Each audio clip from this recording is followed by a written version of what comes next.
driven towards margin. I think sometimes we see a lot of podcasts and many people focus on revenue. I think for us, it's about... We had this discussion about profitability.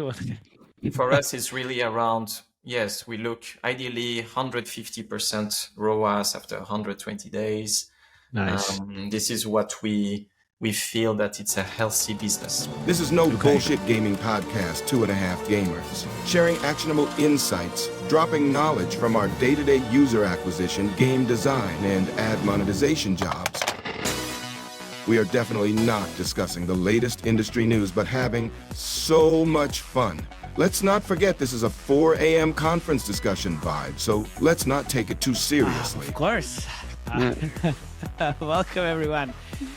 Welcome to this week's episode. My name is Matej Lancaric. I'm Felix Braberg. And I'm Jakub Remia. And we are your hosts. And we have Alvaro over here, which is our special guest from Voodoo. We'll give you time for your introduction because you're very special guests. And we know each other. We had a call after our latest episode about Voodoo. So, we thought we should bring you on. Before we start... the same. Very good. That's very good. Perfect. So we're going to discuss the Voodoo gaming portfolio and like how you kind of approach the hybrid kind of monetization, what you are doing on that side. Before we go there, so we want to invite all of you to Istanbul because there is also Google event happening on 7th of March, and there is a super secret 2.5 Gamers event happening on 6th of March. So apparently, like everybody's traveling already on 1 or 2 days before. So we thought we're gonna have a small 200 people knowledge sharing session. So we have a few talks lined up, and then there's gonna be after party. I'm gonna share the landing page as soon as it's ready, so you can start registering. Is that good enough for intro? Alvaro needs to intro himself as well. Yeah. Good intros. Yeah. Who are you, Alvaro? Please. Let us. Tell us. So it's a pleasure to meet. What's your star sign? It's my star sign. Aries. Does it mean anything? No. Working at Voodoo. I joined Voodoo 3 years ago. I am helping Voodoo actually to move from hyper-casual to what we call hybrid casual / casual. Before that, I worked at King for almost 7 years, managing some of the key franchises and innovation for the company. And before that, was managing studios in Asia for Gameloft, so like 17 years in mobile gaming. Ooh. And at the moment, I'm focusing on leading what we call live games at Voodoo, so basically the games that are available to be played. Nice. Sounds pretty solid. That's a sexy job Thank title you. right now, right? It's so right in time, right? Perfect, yeah. You said, so you're in Voodoo 3 years, so it took a while until you got here, right? Like in terms of the turning hyper casual to hybrid casual kind of stuff. That's right. It's not easy. It wasn't. Yeah. But apparently you are doing something very right from the numbers we see. External tools, obviously. So I would assume like this is even better than what we see in the external tools.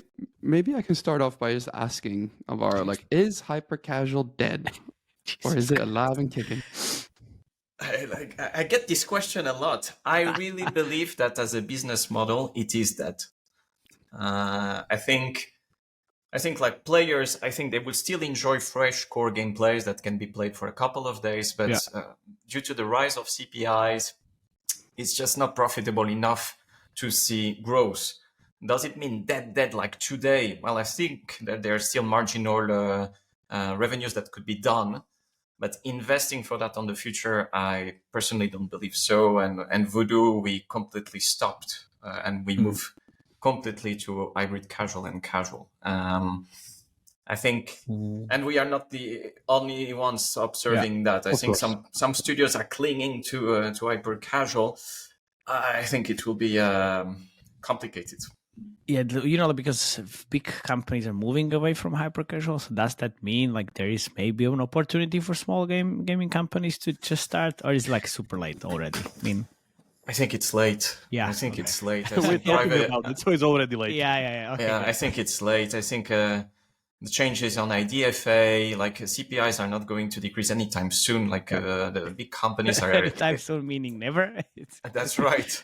And you can see also like the big actors are like spending considerably, right? It just doesn't fit to be profitable, I think. Yeah. Yeah, okay. So which game are gonna we talk about? And by the way, I'm very disappointed, Felix and Jakub, because you didn't mention my flamboyant flamingo over You're there. flamboyant enough that I don't need to mention a flamingo behind you. I brought another guest in this. So a little bit of overview, I would say, would be warranted here. So for those who don't know, we covered Blockjam 3D and mob control in separate episode independently before. And collect them all as well. So it was one. And thank you for doing that. Yeah, something like that. So we're just gonna I just want to kind of briefly frame it as I usually do there. So looking at kind of a Voodoo evolution as like a whole, that what we see here in the Sensor Tower, we can clearly see the trend that like downloads are kind of stabilizing or even declining, and IAP, and I stress that IAP revenue is skyrocketing. Yeah, so down that graph. So like exactly. Yeah. So it's literally screaming to me like the pivot is happening there. That's definitely there. The games that I mentioned before, Mob Control here, when we clearly see the trend there, like the game was launched as hyper-casual success, and then later on, after I think like this is like nearly 2 years, it got morphed into a hybrid, and same. I guess a little bit different stories with Blockjam 3D. This is absolutely killing it. I mean, I'm really like kudos, like hats off. This is just amazing. The teams are doing an amazing job. The fresh estimates that we see here is Mob Control is doing something like let's say 60K IP a day, and Blockjam 3D is doing something like 75, 80. In which you kind of need to calculate the sadness multiplier, which we kind of develop. Higher. And since Alvaro is smiling, this is definitely underestimated. Yeah. And I estimated on Mob Control, I estimated about 50% ad revenue on top of that. So yeah. So it's a good estimation. So maybe nice. Maybe my first question here is that, because it will lead probably to more questions here, is how do you see the evolution that Mob Control underwent, or like if you can talk a little bit about the background changes, because I talk in numerous talks about this, how the game shifted from this kind of very, very simple, just 3 upgrade buttons at the bottom game, where later down the line the visual progression was added, the, let's say, streamlined version of like stuff that, let's say, social casinos use, like Coin Master or all these, where they just like literally like just index points that reveal or furnish some kind of a visual picture, then moves to next one. And then I guess the biggest upgrade that really kicked in the revenue was the addition of Gacha and turning those 3 upgrade buttons into like separate like token economy on shared Gacha basis. But by the way, I searched the player forums, tried to calculate the spend at the Mob Control, and just the gold that I found there, like some calculations of guys that were just like how much soft currency to upgrade these cars, not counting into cars, like if I anchor it correctly, it was something just $30K just for the gold, all of them. This is Jakub saying he's very excited to have you on the podcast, and very excited to talk about this. It's pretty deep. So you did your research. That's good. Yeah, if you can talk a little bit about the background or how Mob Control went like into the stage that it's today. Yeah, it will be difficult to summarize the whole work from the team, right? And but I would try to give a bit of justice. I think what's really amazing with the team behind Mob Control is that they really had from the beginning a long-term vision, right? And I think it sounds cliche to say that, but I think that's really what makes this game stand apart, is that every feature that is being built sprint after sprint goes towards a common point. And yes, you are mentioning topics around the armory, around improving your weapons and with gacha mechanics. But you will see that actually the more you play, and this is, I think, true for all the other hybrid casual games at Voodoo, the more you play, the more you will see sophisticated gameplay. Mm-hmm. So, for example, one thing that probably you are not seeing so much now is how actually mob control gets into real-time competition, like real PvP. Many players think in the beginning that is actually faked, but all the PvPs are true.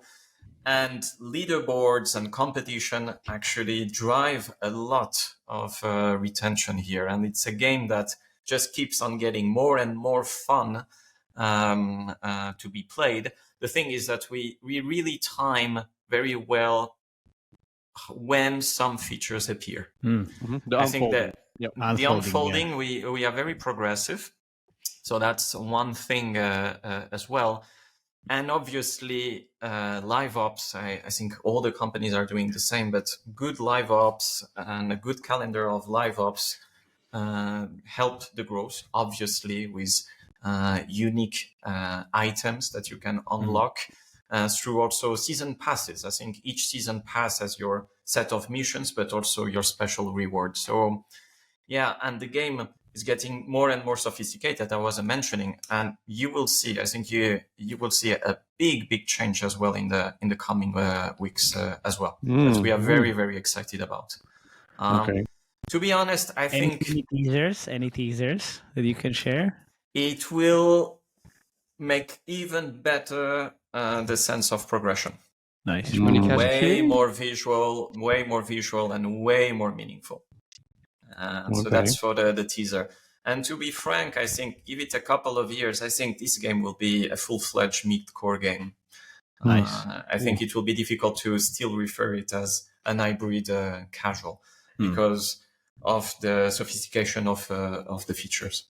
Yeah, it's definitely going there. Like my one gripe with the gacha would be that it's kind of linear progression without the incentives in the core gameplay, because usually how gachas work, that there's some kind of a requirements within gameplay where I, let's say, would need to build a second team or some kind of, let's say, let's say yellow guy cannot be used in this level, I need to use whatever, another guy, which I think is kind of missing currently, but I guess that is like just the evolution that is part of it, and It's later there. down the line.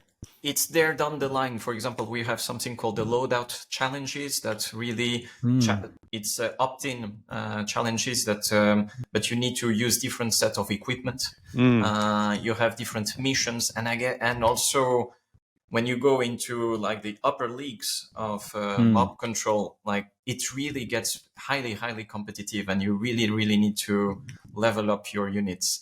And so it just takes some time to unfold. Yeah, I know. Yeah. Oh, sorry, Jakub. I know. I remember when we had the call after our episode. You also said that the collect them all kind of like changes dramatically after, let's say, I think level 100 or something. And it's absolutely.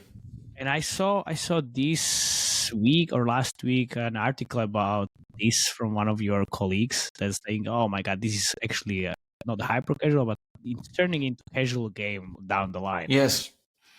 Yes, and I think it's the onboarding is really an onboarding that takes a bit of time. It's also due to also how we acquire users as well, and we are constantly testing when some live ops actually or some features are the good place to be introduced, and we try. Okay, let's introduce that sooner, and sometimes the players don't react very well, but it's something that we are constantly tweaking.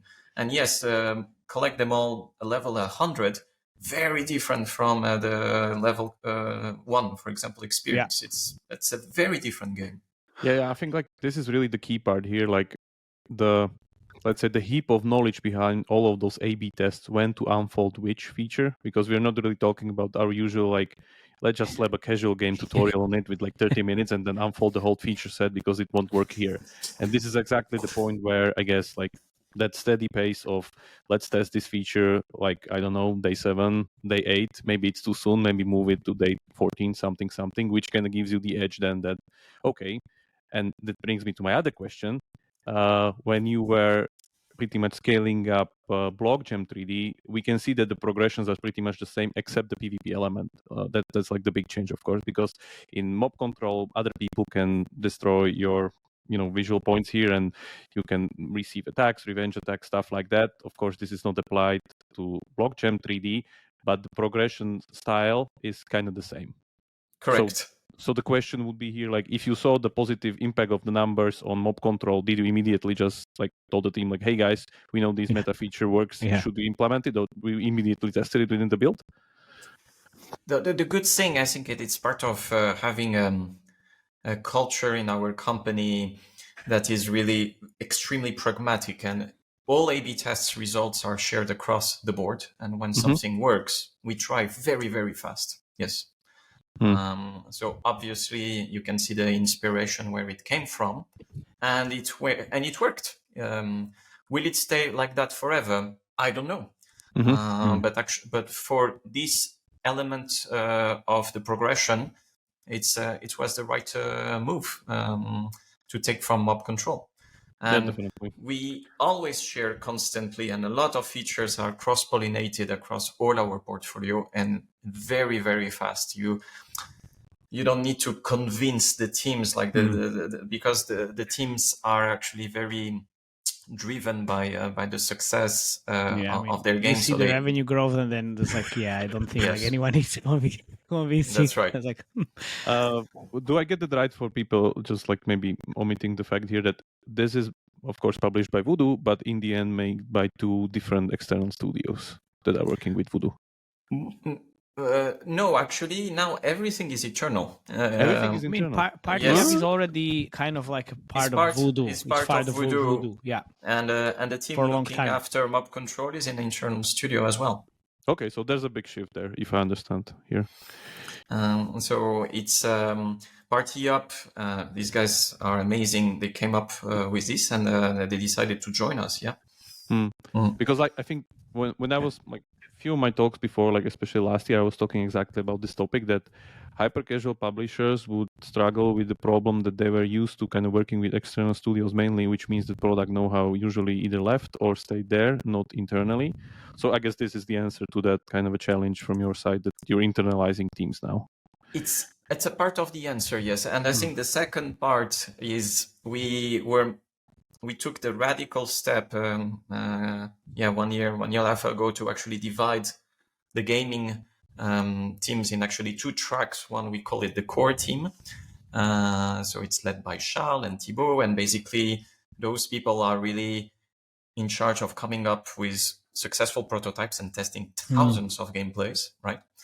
And the other team, it's what we call live games. Those are the teams that actually take the game from 1 to 100, where the others took it from 0 to 1. It's equally as hard, but it requires a different level of expertise. So internalizing studios is part of the answer, but also we are dividing the work. And I think many companies are actually reaching the same, conclusion, because live management, it's actually very tough, right? When you are scaling a game, it's very different tracks. This year. Yes, Supercell, and it's amazing, right? When I was at King also, we went through that division as well. Live management, when you want to keep a game relevant for the next 10 years, and if you have hundreds of people working behind successful titles, it's an expertise on its own. And sometimes you need also different type of mindsets and different type of experience, I would say. And would you say then that you also have like a dedicated live ops team, as you mentioned, the core team? Live ops team is within the live studios, yes. Okay. And definitely it's something that we are putting more and more, focus on, because live ops can mean many things, right? You're talking about calendar, and you're talking about content, but you also are talking at some point about economy, about segmentation, about customer relationship. So when you go in the rabbit hole of live ops, it can take you very, very far. Yes. Could I just butt in here and ask a question? Because ad monetization, is the most important thing. So Oh, basically, monetization is cool. Yeah, it is. Yeah, so basically I wanted to ask a question around skip-its, right? So Remo, if Yes. you can go into mob control and just open up the store and show off the skip-its. So it's quite clear that now in the hybrid casual push, it's kind of split off into two main schools of thought. There's kind of one led by you guys and one by Say Games. So Voodoo, Yep. you guys pretty much started with the skip-its, basically tickets that you can utilize to skip one rewarded ad, basically per Correct. unit cost for tickets. And then you have the Say Games method, which is kind of now splintering off and kind of allowing users to use premium currency to skip the rewarded ad and just cutting out the skip-its. Can you just talk a little bit about the thinking behind that and what the cannibalization or incremental results have been for you guys from implementing skip-its? Well, I think maybe we'll be disappointed by the answer, but it's just a question of A/B testing different solutions and see what actually works best and drives more LTV. The skip-its work pretty well in mob control because also you have to couple that with the subscription packages that mob control has. For example, all the top players are subscribed to mob control. Yeah. And the skip-its really bring a lot of value because it allows you actually to go very, very fast. Will it work in every game? We test it, but sometimes the results also depend. So I think it's really a case by case rather than a general rule. And it all comes back also to the first thing that I was mentioning about what I think mob control is so special, is because they have this really good vision that everything fits very well. And I think mob control you play, it still feel very, how can I say, day one. You can still build a lot of features, but everything is very cohesive.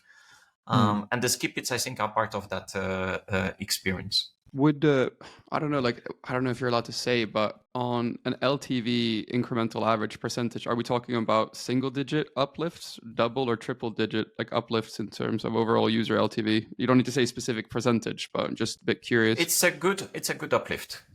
It's a good uplift, and I would say at the moment the revenue between ads and in-app is, as you mentioned, is like around 50-50 on mob control, but the in-apps are really growing steadily. That was kind of my question. If you increase the IAP revenue, does it always mean like you cannibalize the ads? And like it depends. It depends to who you show ads and in which products, right? We shouldn't never see ads as a bad thing, right? Ads are actually 100%. Very, very cool. Like if ads are beautiful. Ads are beautiful. Yes. I mean, if it's well implemented, it brings a lot of value, and it's a reality that some players will never pay, not because of a lack of money, but sometimes some because players they are Jakub Remia. He doesn't pay. He just Jakub has never made an IAP in his entire gaming career. I did. Some players, they feel that actually when they pay, they are actually spoiling the fun. And other players, they think like, no, actually I'm spending hundreds of hours and actually this is my main source of fun and it's all logical that I invest. Ads is here also to, how can I say, be there for a different specific set of needs and players. I really believe that when it's implemented, it's actually triggers value. I agree. Last thing I could add here is just like it needs to be budgeted into the economy. Like the output of how much stuff ads are giving you needs to be budgeted into the economy, master sheet, and that's it. If you do it properly, then it's great. If you screw it up, it's you're absolutely. And ads, I recommend is that ads, they bring you a specific product, and other products can only be driven, for example, within apps, and you can define patterns. But yes, it brings a different level of complexity because you need to understand, will this player will become a payer, yes or no? And testing ads is, I would say, is not a one-off thing. Like you need to constantly retest when is the good introduction of ads in terms of interstitials, at what level, how many gameplay, and it depends on the cohorts. It's a discipline, but it allows the games to scale. Absolutely. Yeah, I'm assuming you must have done some tests around skip-its versus letting users use premium currency to skip rewarded ads. Like, would you ever like try the other thing and go kind of the Say Games route, or is skip-its, you think, the best solution for it? I think I think it's. I wouldn't break something that works for mob control. Yeah. That's more. And Say Games, I have a lot of respect for Say Games, but I think mob control has his own journey. Yeah. And driving I think features that I think are very innovative. Obviously, there are things that are true innovation is also comes from inspiration. But I think mob control is not a game that is following, I would say. Yeah. But so I think here it works. Yeah. Keep in mind that like mob control has like kind of a different economy, because if I understand correctly, there's not really a hard currency in it per se, because even the, let's take like the other side of the river, hobby template. Usual hobby template is run on the gacha shop with hard currency, but if you go into mob control, I guess also the other booster packs are from direct money purchases, not for hard currency, which is a giant difference, which I think is also a big driver of conversion here. So the economy would need to work completely different if you would even want to switch the skibits out of it. Yeah, I think it will be the wrong priority to actually, because when you have games that are successful, you go through a lot of internal challenges, right? You need to grow the team and scale the team to follow the success. And obviously, everybody has tons of ideas. And suddenly you have a wish list like this in the roadmap. And it's difficult sometimes to decide what to do next quarter, right? But definitely, this is not something that I think should be touched in the short term or medium term. Yeah, that's like sounds fair and that. Okay. Blockjam? I know. Yeah, we can talk a little bit about Blockjam, but like don't want to talk that much, to be honest. Suddenly yeah, don't you- want to talk that yeah. much. Oh my god! Like, who are you? Like, it's like you No. didn't stop 90% since of the the beginning. podcast. Like, what are you talking about? I have a different game here running that I want to talk about, which I think is No, very let's go interesting. back, and I will tell you why. It's like you are level 32. I'm level 40. Fuck that. Yeah. Okay. That's my answer to your. Thank you Blockjam both feeling. for playing the game first. Yeah. Yeah, but And it's really hard, actually. Yeah. I love that. To be honest, Blockjam it has this like very very nice metagame of these kind of, let's say, time Boss. events that are like literally. My guess is they're kind of probably mostly bot run, or I don't know how, but like they literally pair just a very small cohort of players in this very very speedy schedule. Like literally within hours, you have just the time to kind of finish there, and all it's nicely done to just reinforce playing the main core loop, nothing else. Yeah, like because, all these feels events like are everything is like literally- it's happening. Like something is happening like always. you don't really need to learn like new mechanics or whatever. It's just happening on its own. It just nicely reinforces the core gameplay. Something similar, like let's say Monopoly Go has, I think, like the similar progression there, because these users probably don't want to get here into like whatever deck building, theory crafting, something. So again, we see the nice push with like simplified same visual progression, but completely different kind of a metagame. And you don't even know like what's happening after level 100 in this game as well. You mean like 100,000? Yeah, the leaderboards in this game is insane. Yeah. I want to ask you, is it real people in that leaderboard? Yeah. Because like I go to the global one. Like, Yeah, do you have that many levels? No matter what, in the future, we want it to be more and more, how can I say, real interactions. Yeah. I think, and I think this is also a game that the more you play, the more features you unfold. Yeah. This is really, really the beginning. The game was released recently, I would say. The team is doing a very, very good job. And like, I think it will be interesting to take a picture of what the game is today, and you take the same picture in 1 year. I think you will be very, very surprised. And this game too, I think it's a casual game. Yeah. I think like hybrid, of course, there is ads, but I think it's not enough to have ads to be called hybrid. But when you look at 7%, I said. I'm not sure. It might be too high. of ads, you're close, but in-apps are even a little bit stronger than that. And but when you see the retention, the in-apps, and the trajectory, this is a full-fledged puzzle, a casual puzzle. Yeah, 100%. And we believe it can go far. It's a very, very fun game. And, It's already went far. Like it's already doing really well. It's like we are very ambitious. and yeah, that's what I want to say. And I feel like this is just the beginning. Yeah. Do you think like you would like eventually end up like getting shoulder to shoulder with people like Playrix or Dream Games or like these guys here? That's our goal in the long term. Yes, I think there is absolutely no reason why at some point we cannot position Voodoo as a top tier casual company. I mean, when you look at our capacity of marketing is world class because of the number of installs that the marketing drive is just after Google and Facebook, right? And when you look at the sheer numbers of prototypes that are being done and the pace that we are doing, I mean, it's a different approach to casual, and I have only respect for Dream, Playrix, Peak, and King. But yeah, the idea is really that Voodoo needs to be there in the medium term. Absolutely. Yeah, because think about this. We had Sam from Lessmore on the last podcast. They're a small team. Can you imagine like how many teams like these small teams are in Voodoo at this point, like making new prototypes? And the court is like, oh my god! Like what I'm pointing at that like. It seems to me that this will be later down the line the mandatory way how to do things because of the CPI hurdles. Because it's like you can build your own whatever second best UA manager on the podcast. Like giant whatever casual game and like have progressions and whatever, but like it doesn't make sense if you cannot just breach the CPI wall there. And the only way to breach the CPI wall is to position the game, at least from creative and like this kind of onboarding standpoint, as a hyper casual. And we see this not only on the casual side, we see this on the core side. Like our friends from Century Games, like it's all about that exactly. It's like core people are also kind of trying to use these, let's say, latest tricks here to position the completely core, not mid-core, just core games to look like hyper casuals to begin with, from creatives to the whole onboarding. So it doesn't need to be only hyper casual, but also like different types of gameplay as well. Yeah, absolutely.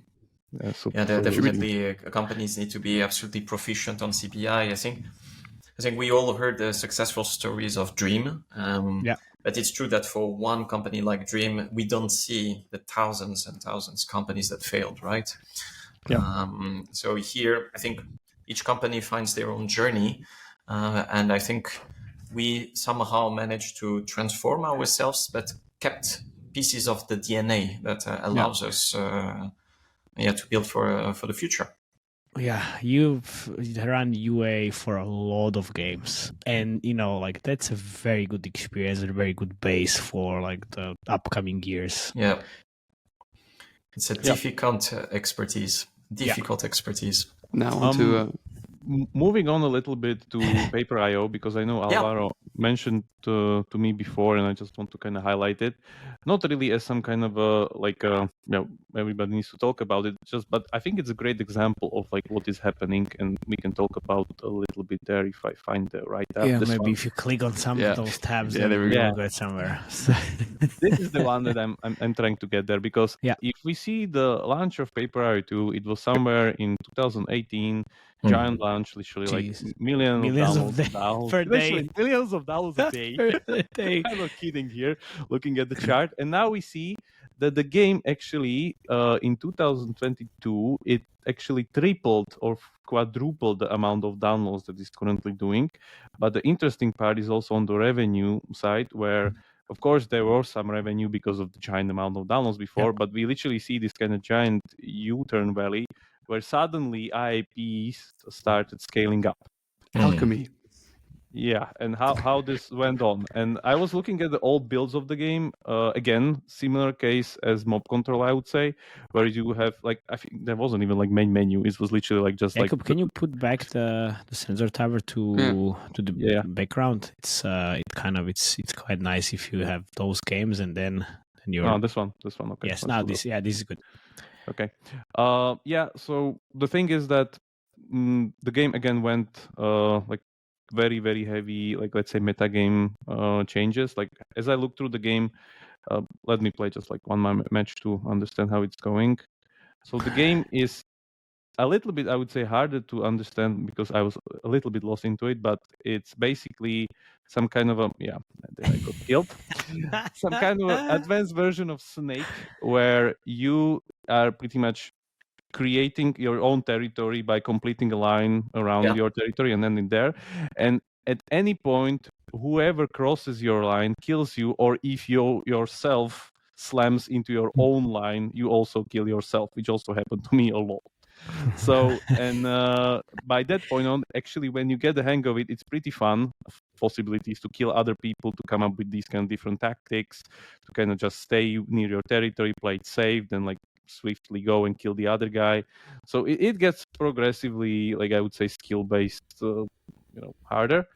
And then the important part is that there was like a lot of visual progression again added into the game, like we see here.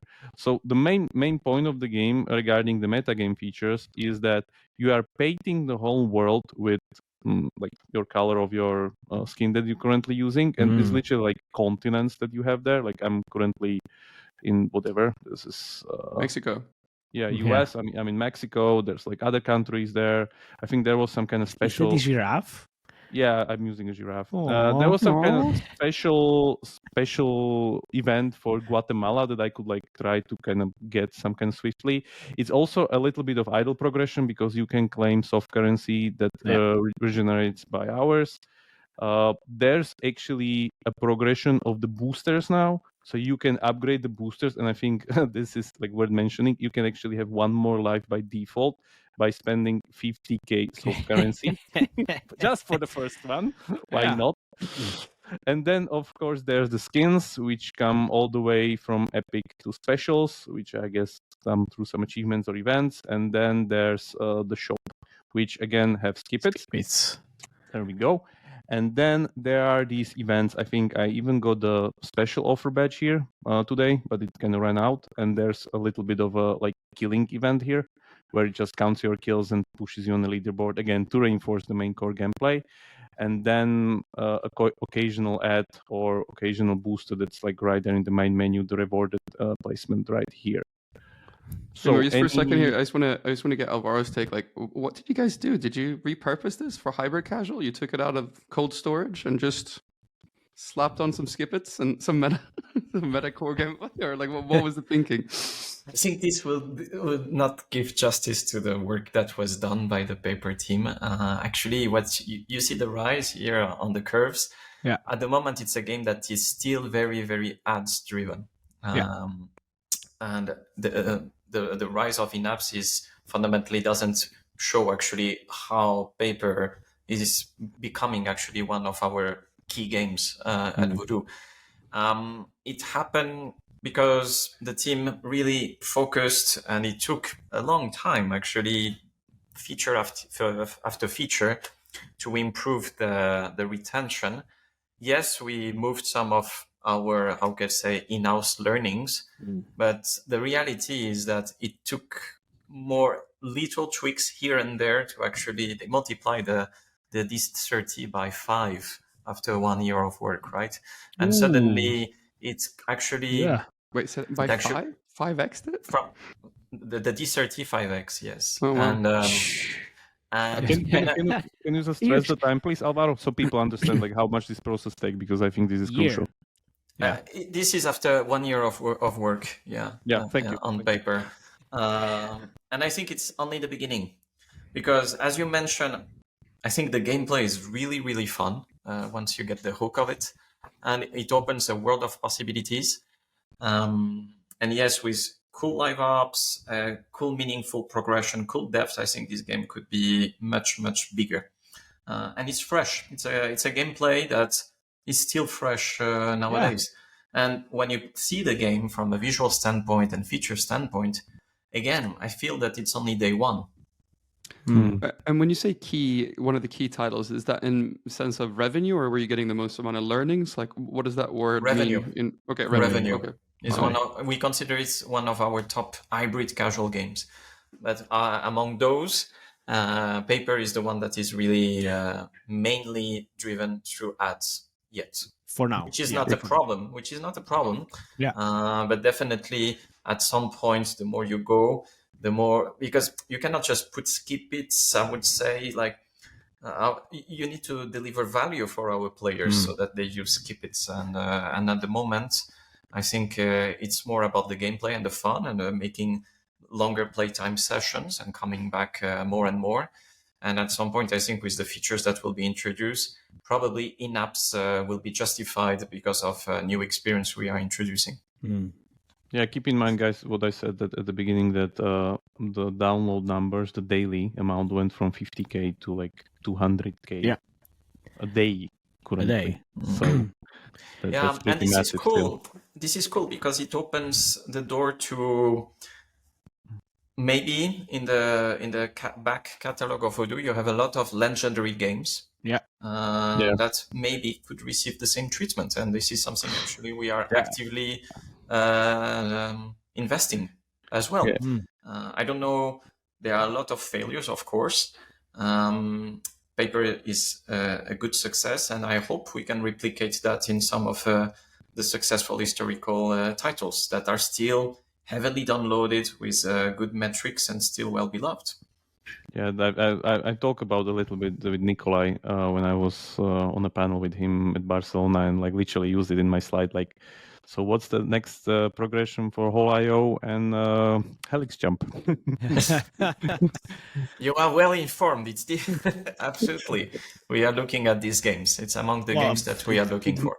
It's very logical that you actually look into those games because there are those games just like made hyper-casual, like like the legendary games. Yeah, and it's difficult to actually find how you improve from there. Like you don't have a playbook for that, right? It's really a tailor-made approach, and that's why we are hiring veterans to build a studio just around this. That's what I wanted to ask. Like, what is like how the skill set needs to be different? Like, what are the different skills that you need to have now to actually build these like IAP-based games? Because we're used to some other skill set as well before. I would say we favor at the moment recruiting veterans from the industry, that people that operated large games, and games that were available for a long time. Right? I think this is about the people that we hire for live studios. So we look at people that are experienced in this and that are motivated as well to grow one game for the next years, right? And sometimes this mission can drive some people mad, right? Some people, they really need to do prototypes one after the other, and that's how they find their drive, which I totally respect, and we need those people. But yes, veterans and people that are truly passionate around life management. And life management means improving the game by staying also true to the original gameplay. And that's something that requires a certain mindset and discipline. Yeah, definitely. Like it's no joke to work on a game for like 5 years straight. It's like, you need to have some kind of endurance for that, not just the creativity. For me, I personally love it because every quarter it feels like it's like a TV show. Like you have season 1, season 2, and it's just like surprises and cliffhangers. You never get bored. But from the outside, life management can look very grindy. Yes, it's but in reality, it's not. It's a whole adventure. Yeah. I think this really kind of brings on the edge here with the setup, because with hyper casuals, of course, like there's definitely some learnings and stuff that can be passed on like different studios doing different hyper casual games. But I think it's more inverse of like marketing, or like every game is kind of specific. But when we're talking live ops, I think it could have literally like a multiplicative effect on whole portfolio. If like, let's say, we tried this new, offer setup, we tried this new other whatever metagame feature that, like, let's say, directly 5 other games can implement in your portfolio, and you're sure that like the results were positive. Absolutely. And the hyper-casual DNA also allows to have teams that are ready to do that. It sounds trivial, but sometimes you can be confronted within your own company when you have successful learnings that they don't scale across the portfolio.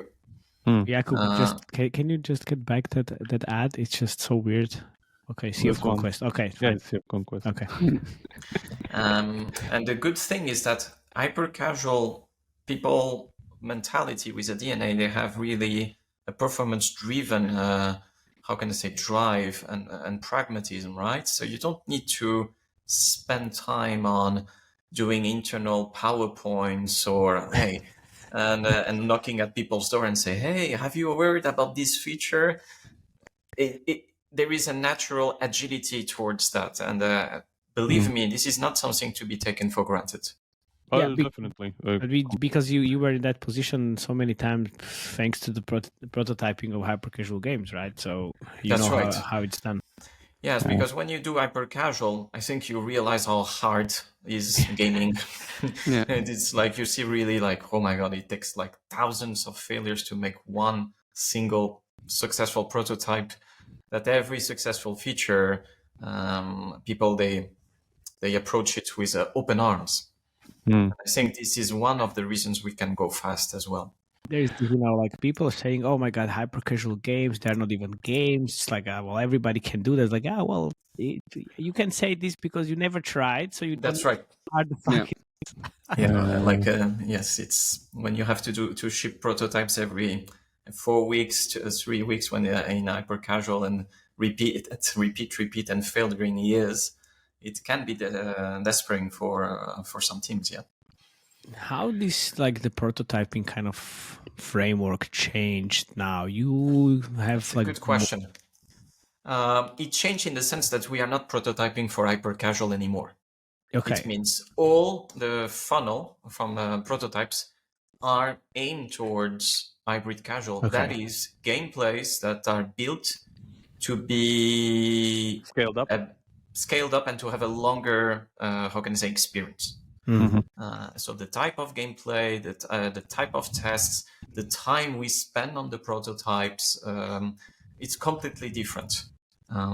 We still use the mentality of hyper-casual to diversify our bets with publishing, internal studios, and a sense of speed. But we had to update the processes, right? And all the games are aimed to be hybrid casual. We have to have a deeper player experience and a deeper economy. So how long does it take to actually go from zero to have a prototype? And do we work on the prototype? I think more than the time, I think it's the number of prototypes, and we are testing thousands of prototypes a year. Like I gave this statistic to somebody else. Like if you had a studio of like 3-4 people and you were taking a month or 2 months like to do a prototype just for a core gameplay, to have the number of prototypes that we test, it would take you 50 years. It means you could spend your life and career to find the one, right? Yeah. So it's there is a question and never find it, right? Yeah. And it's a question of volume, but also we are allowing processes also to aim towards higher quality and also higher depth of gameplay. So let's say if you have a hyper-casual game, build prototype in let's say 2 days. Now it takes like a month, 2 months to just build that. Test it out. And if it goes well, we would continue as well at the core team for longer to scale and try and understand how the metrics sustain with more UA. Because we only send games to live teams when we feel that, those games are sustainable. We don't want, to move a game from core teams to live teams if there is not, progression figure out. Yes, and some conviction. Kind of scalability as well, right? So exactly, conviction about this could scale. How like you mentioned the sustainability or how what are the KPIs, if you can say for this us, is good, but what does the good mean? For us, we are very driven towards margin. I think sometimes we see a lot of podcasts and many people focus on revenue. I think for us it's about we had this discussion about profitability. For us it's really around. Yes, we look ideally 150% ROAS after 120 days. Nice. This is what we feel that it's a healthy business. Okay. That's very good specific number. Thanks for sharing that. Yeah, that's you can kind of visualize now we know. I also wanted to ask, so it's quite obvious that Voodoo is still probably one of the biggest publishers in terms of ad revenue, right? Still globally today. we can see from the conversation here where this is heading, right? You're going more IAP revenue. In how long or ever do you think that 80% of Voodoo's revenue will be IAP? That's a good question. I mean, again, I have nothing against ads. Like, for example, if we had like 10 games like Paper, and there will be absolutely no problem, right? Yeah. I think it's more about scaling bigger games, but it's true that if games like Mob and Blockjam continue this growth, well, fundamentally it will change Voodoo to be a more in-app driven company, but not by design. I would say it's the balance between ads and in-apps is really something case by case, and we don't give targets as, okay, this game needs to be in-apps. No, actually what we look is LTV. Good LTV, good margin, and margin comes from different ways. Yeah, well, but it's as true. Well. Yeah. That's right, and but it's true that the more games like Mob and Blockjam take more space, it turns also Voodoo towards a more in-app driven organization. And it's also true, as I mentioned, more and more we will, I think, be positioned at the same level as historical companies like King, Playrix, and Dream in the medium long term. And this fundamentally will be in-app driven revenue games. Absolutely. So, simpler question, when we can actually expect this to be 80% IIPs. But do you have like a goal for, let's say, this year? We want to grow the IIP revenues by 20% or 30% or 5%. No, we don't think like that. We set ourselves targets in revenue and gross margin. Okay. So, for example, last year, maybe, I don't know if you've seen the blog from our CEO, Alex Yazdi, was sharing and about the key figures of 2023. And obviously, we want to grow from there, yes, to move from 600 million to, let's see, how far can we go this year. Nice. But gross margin is really, really important. I think, and it's normal that you look at this, right? When you have a market that is a little bit like more tense, I would say, it's normal also that you are sure that you can self-finance yourself, right? You cannot be in a situation that companies depend on external VC funds, right? Yeah. And when you are bidding a lot of ventures, it's important to have healthy practices that you can be truly independent and you are not taking decisions based on, oh my God, will I get the funding in the next 6 months, right?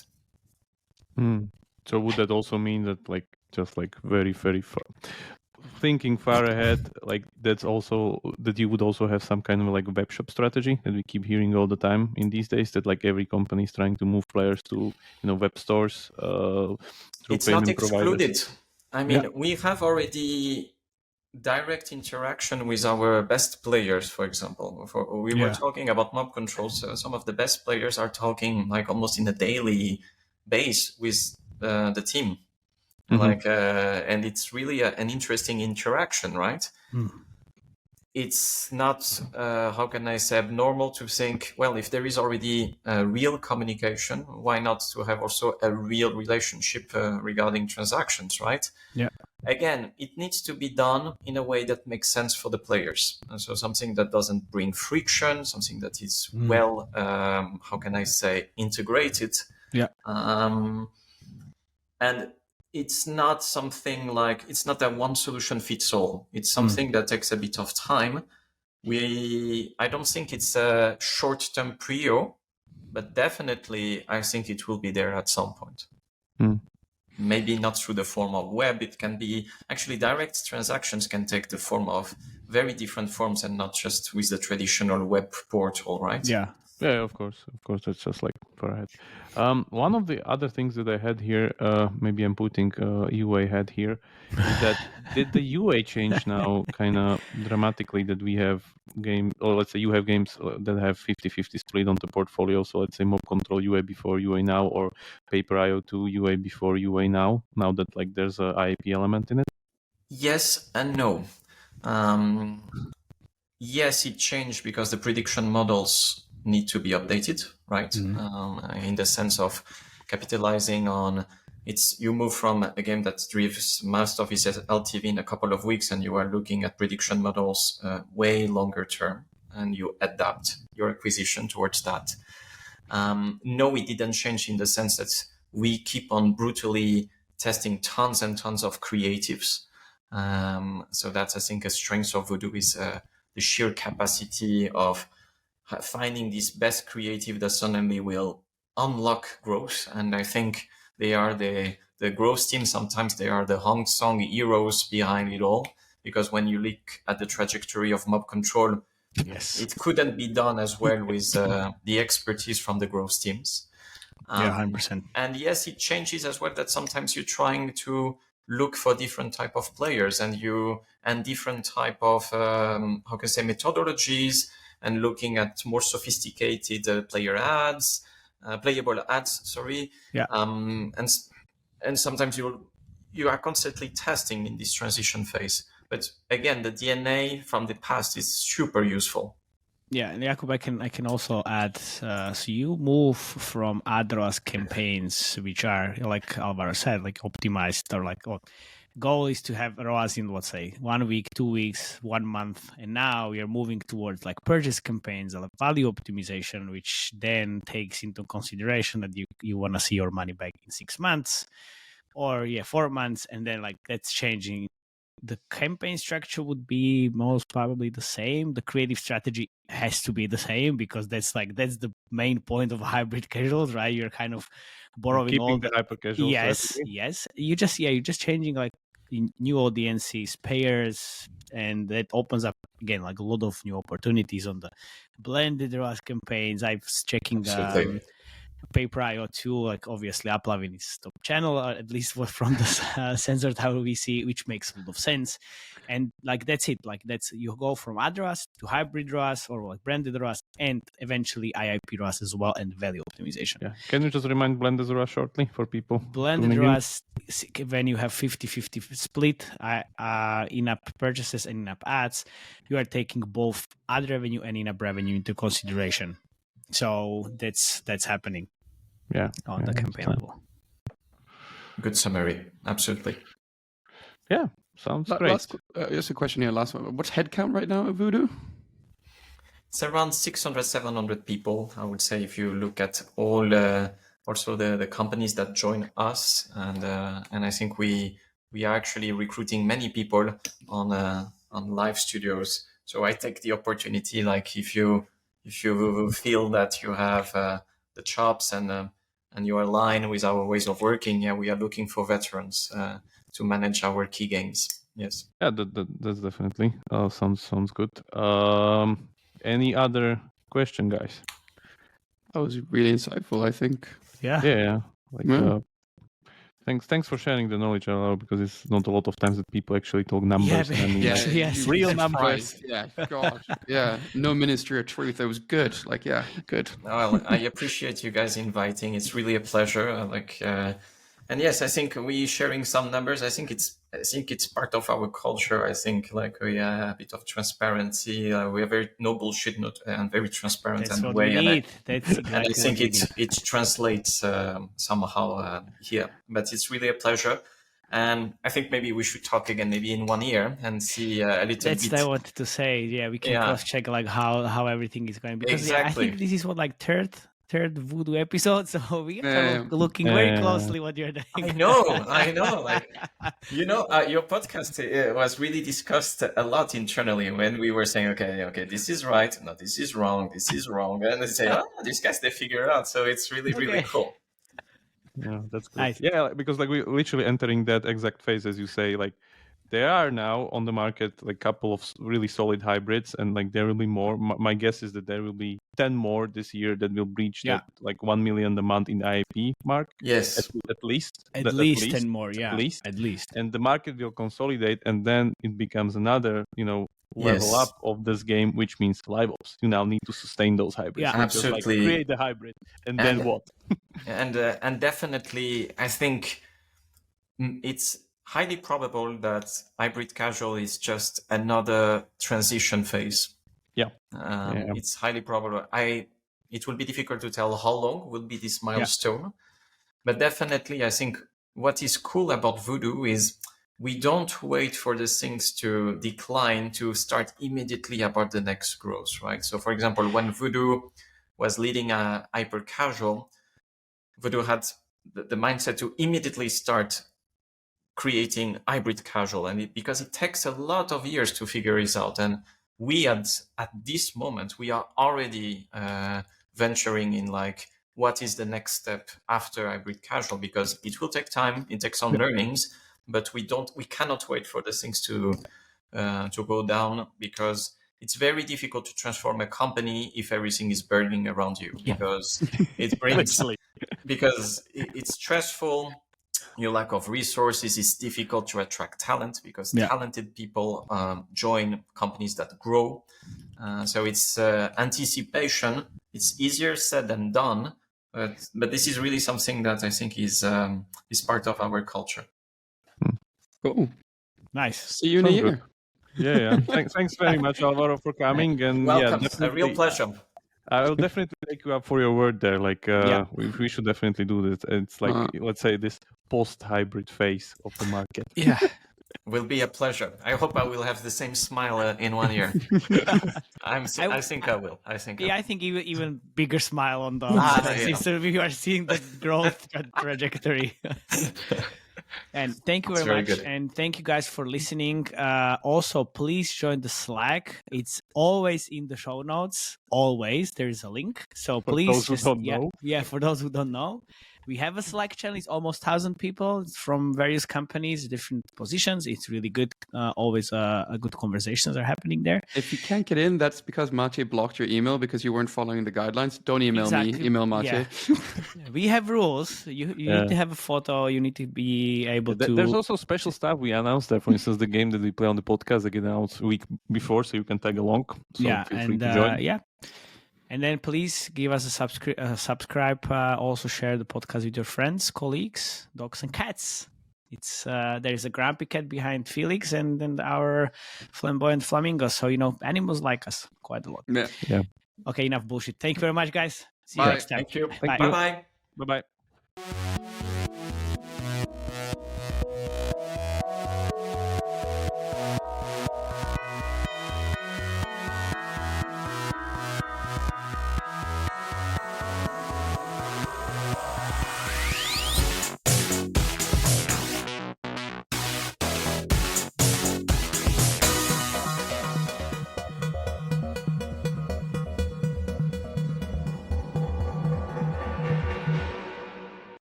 Did you get these like magic numbers? 1 hour? We talk about this all the time. No, we don't. I've never heard about it. Our last podcast was 1 hour, 8 minutes long, and it was like exploded as soon as we put it out. It was warranted, good content.